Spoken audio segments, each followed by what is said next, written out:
ഏതായാലും JD vans എന്ന അമേരിക്കയുടെ വൈസ് പ്രസിഡന്റ് മുൻകൈയെടുത്ത് സംസാരിച്ചിരുന്നു ഈ വിഷയത്തിൽ കഴിഞ്ഞ ദിവസം മുതൽ എന്നാണ് മനസ്സിലാക്കേണ്ടത്. വളരെ പ്രധാനപ്പെട്ട ഇടപെടൽ വാൻസിന്റെ ഭാഗത്തു നിന്ന് ഉണ്ടായിരുന്നു. പ്രധാനമന്ത്രിയുമായും നേരിട്ട് വാൻസ് സംസാരിച്ചു, മോദിയുമായും സംസാരിച്ചു എന്നാണ് മനസ്സിലാക്കേണ്ടത്. ഈ രണ്ട് ന്യൂക്ലിയർ രാജ്യങ്ങൾ തമ്മിലുള്ള യുദ്ധത്തെ ഭീതിയോടുകൂടി മറ്റു രാജ്യങ്ങൾ കാണുന്ന ഒരു പശ്ചാത്തലം ഉണ്ടായിരുന്നു. അവിടെയാണ് അമേരിക്കയിൽ ഇടപെടൽ ഉണ്ടായത്. പക്ഷേ നമുക്ക് നേരത്തെ പറഞ്ഞതുപോലെ ഒരു മൂന്നാം രാഷ്ട്രം നമ്മുടെ പ്രശ്നങ്ങളിൽ ഇടപെടുന്നതിൽ ഇന്ത്യക്ക് ഒട്ടും സമ്മതമുണ്ടായിരുന്നില്ല. പക്ഷേ നമുക്കറിയാം, നരേന്ദ്രമോദിയും ഡൊണാൾഡ് ട്രംപും തമ്മിലുള്ള ബന്ധം അത് വലിയ വിശാലമായ ഒരു ബന്ധമാണ്. അതിൻ്റെ അടിസ്ഥാനത്തിൽ ട്രംപ് തന്നെ നേരിട്ട് സ്ഥിതിഗതികൾ നിരീക്ഷിക്കുകയും മോദിയോട് സംസാരിക്കാൻ വാൻസിനോട് ആവശ്യപ്പെടുകയും ചെയ്യുകയായിരുന്നു. സ്ഥിതിഗതികൾ വാൻസ് ട്രംപിനെ വിശദീകരിച്ചു കൊടുത്തു. അതിനുശേഷമാണ് ഇരു രാജ്യങ്ങളോടും സംസാരിക്കാൻ വാൻസും മാർക്കോ റൂബിയോ ഒക്കെ തയ്യാറാകുന്നത്. അതിനുശേഷമാണ് വെടിനിർത്തൽ കരാറിലേക്ക് കാര്യങ്ങൾ എത്തുകയും ട്രംപിൻ്റെ പോസ്റ്റിലൂടെ ഇത് ലോകം അറിയുകയും മറ്റും ചെയ്ത്. ഇത് എന്തായാലും അത് സംഭവിച്ച ശേഷമാണ് പാകിസ്ഥാൻ്റെ ഭാഗത്ത് നിന്ന് വീണ്ടും കരാർ ലംഘനം ഉണ്ടാകുന്നത് എന്നുള്ളതാണ്. ചില്ലറയൊന്നും ആയിരിക്കില്ല അമേരിക്കയെ ചൊടിപ്പിച്ചിരിക്കുക എന്ന കാര്യത്തിൽ സംശയമില്ല.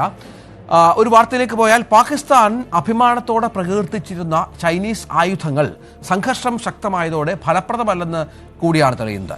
മെയ് 7-ന് ഇന്ത്യ വ്യോമാക്രമണം നടത്തിയപ്പോൾ പാക് വ്യോമ പ്രതിരോധ സംവിധാനത്തിന് ഒരു സൂചന പോലും ലഭിച്ചില്ല. അടുത്ത ദിവസം പാകിസ്ഥാൻ 15 ഇന്ത്യൻ ലക്ഷ്യസ്ഥാനങ്ങളെ ആക്രമിച്ചുവെങ്കിലും എല്ലാം വിഫലമായി. ഏതൊക്കെയാണ് പാകിസ്ഥാനെ പരാജയപ്പെടുത്തിയ ആ ആയുധങ്ങൾ? അപർണ കുറുപ്പിന്റെ റിപ്പോർട്ട് കാണാം. PL-15E മിസൈൽ വഴിയിൽ വീണു.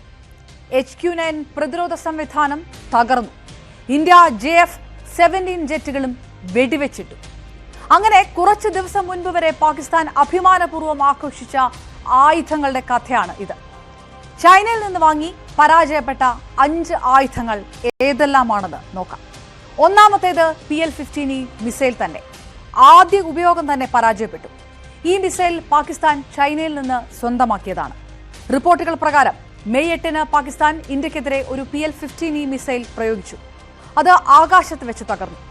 ഔദ്യോഗികമായി സ്ഥിരീകരിച്ചിട്ടില്ലെങ്കിലും റിപ്പോർട്ടുകൾ വരുന്നത് പാകിസ്ഥാൻ ഷോർട്ട് റേഞ്ച് അല്ലെങ്കിൽ ക്രൂയിസ് മിസൈലുകൾ ഉപയോഗിച്ചിട്ടുണ്ട് എന്നാണ്. പഞ്ചാബിലെ ഹോഷിയാർപൂർ ജില്ലയിലെ ദസുഹ ഗ്രാമത്തിൽ ഒരു ക്രൂയിസ് മിസൈലിന്റെ അവശിഷ്ടങ്ങൾ കണ്ടെത്തി. അതിൽ PL-15E എന്ന് എഴുതപ്പെടുകയും ചെയ്തിരുന്നു. പാകിസ്ഥാന്റെ CH-4 ഡ്രോണുകളാണ് ഇനി. അതും ഇന്ത്യ വെടിവെച്ചിട്ടു എന്നാണ് റിപ്പോർട്ടുകൾ. പാകിസ്ഥാന്റെ കൈവശം ഷഹ്ബാർ 2, Barak, Ababil, wing ലുങ് second, CH-4 തുടങ്ങിയ ശക്തമായ ഡ്രോണുകളുടെ നിരയുണ്ട്. ഇതിൽ ഈ CH-4 തന്നെ ഏറ്റവും ശക്തമായതായി കണക്കാക്കപ്പെടുന്നുണ്ട്. ചൈനയിൽ നിന്ന് കിട്ടിയതാണ് CH-4 ഡ്രോണുകളും. ചൈനയുടെ China aerospace science and technology കോർപ്പറേഷനാണ് CH-4 ഡ്രോൺ നിർമ്മിച്ചത്. 2021-ൽ പാകിസ്ഥാൻ 5 CH-4 ഡ്രോണുകൾ ചൈനയിൽ നിന്ന് വാങ്ങി. 2024 മെയ് മാസത്തിൽ ഏകദേശം 202 കോടി രൂപയ്ക്ക് 10 ഡ്രോണുകൾ കൂടി വാങ്ങി. ഇവ നിരീക്ഷണത്തിനും ശത്രുവിനെ ആക്രമിക്കാനും ശേഷിയുള്ളവയാണ്. ഇതുവരെ പാകിസ്ഥാന്റെ എല്ലാ ഡ്രോൺ ആക്രമണങ്ങളും ഇന്ത്യ തടഞ്ഞിട്ടുണ്ട്. പക്ഷേ പാകിസ്ഥാൻ CH-4 ഉപയോഗിച്ചിട്ടുണ്ടോ എന്ന് ഇതുവരെ ഔദ്യോഗികമായി സ്ഥിരീകരിക്കപ്പെട്ടിട്ടില്ല. മൂന്നാമത് പരാജയം ഏറ്റുവാങ്ങിയത് പാകിസ്ഥാന്റെ സമ്പൂർണ്ണ റഡാർ സിസ്റ്റം തന്നെ. പാകിസ്ഥാന്റെ മുഴുവൻ വ്യോമ പ്രതിരോധവും ചൈനയിൽ നിന്ന് സ്വന്തമാക്കിയതാണ്. അവരുടെ ജാമറുകൾ, റഡാർ സിസ്റ്റങ്ങൾ, MQ-9 വ്യോമ പ്രതിരോധം എന്നിവയെല്ലാം ചൈനയുടെ സംഭാവനകളാണ്. ചൈനയിൽ നിന്ന് ലഭിച്ച JY-27 എയർ റഡാർ സിസ്റ്റത്തിന് സ്റ്റീൽത്ത് റേഞ്ച്, അതായത് റഡാറിൽ എളുപ്പത്തിൽ കണ്ടെത്താനാകാത്ത യുദ്ധക്കപ്പലുകളും ഫൈറ്റർ ജെറ്റുകളും ട്രാക്ക് ചെയ്യാൻ കഴിയും. പക്ഷേ മെയ് 7-ാം തീയതി രാത്രിയിൽ ഇന്ത്യയുടെ ആക്രമണത്തെ ഈ സംവിധാനത്തിന് പോലും തടയാൻ കഴിഞ്ഞില്ല.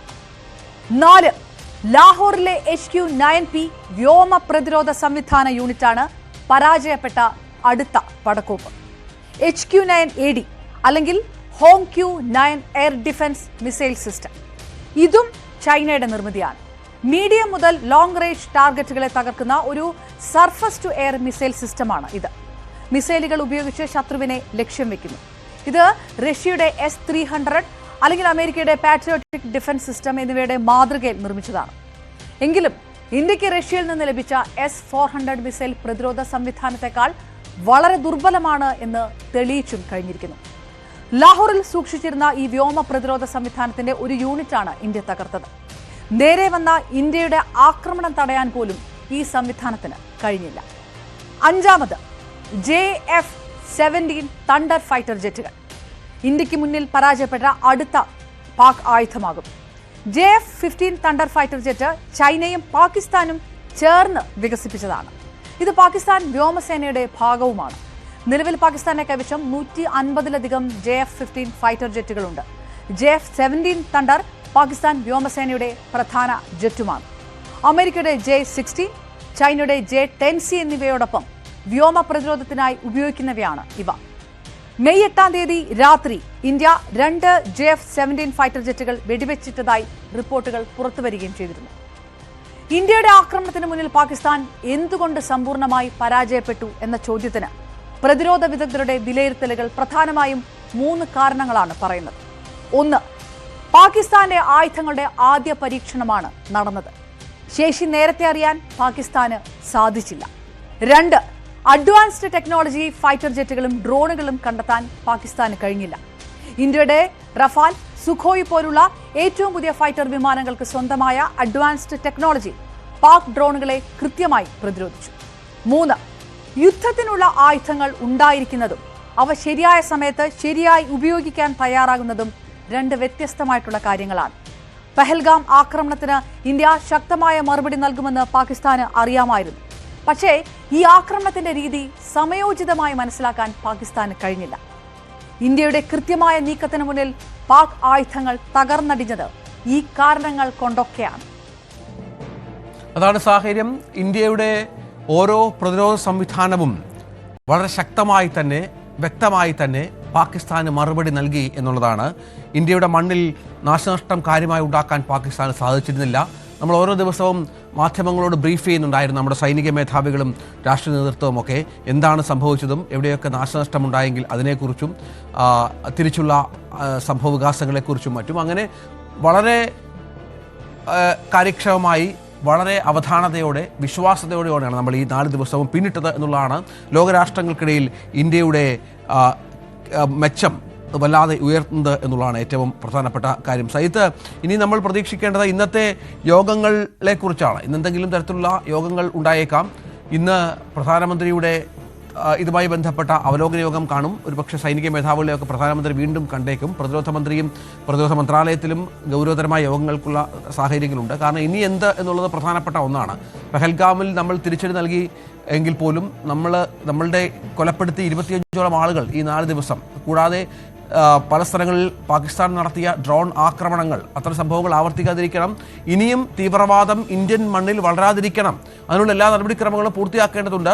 നേരത്തെ പറഞ്ഞ പോലെ കരാറുകൾ, സിന്ധു നദിയിലെ കരാറടക്കം ഇന്ത്യ മരവിപ്പിച്ചത്, അതിന് മുന്നോട്ട് പോകേണ്ടതുണ്ട്. അങ്ങനെ പലവിധ കാര്യങ്ങളിൽ കൃത്യമായ രൂപരേഖ ഉണ്ടാക്കേണ്ടതുണ്ട്. അതിനുള്ള നടപടികളാകും ഇന്ന് തലസ്ഥാനത്തുണ്ടാവുക, അല്ലേ?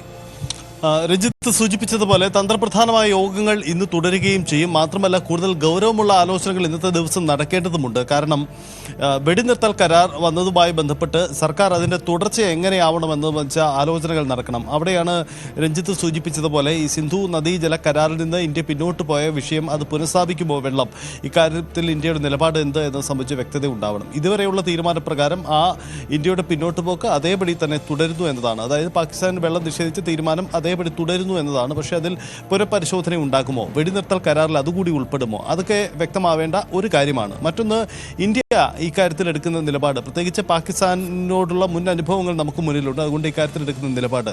മറ്റൊന്ന്, ഈ പെഹൽഗാം തീവ്രവാദികൾ എവിടെ എന്ന ചോദ്യത്തിന് ഉത്തരം കണ്ടെത്തേണ്ടതുണ്ട്. അവിടെ ഏത് തരത്തിലുള്ള അന്വേഷണമാണ്, അല്ലെങ്കിൽ തീവ്രവാദ കേന്ദ്രങ്ങളിൽ എന്ത് നീക്കം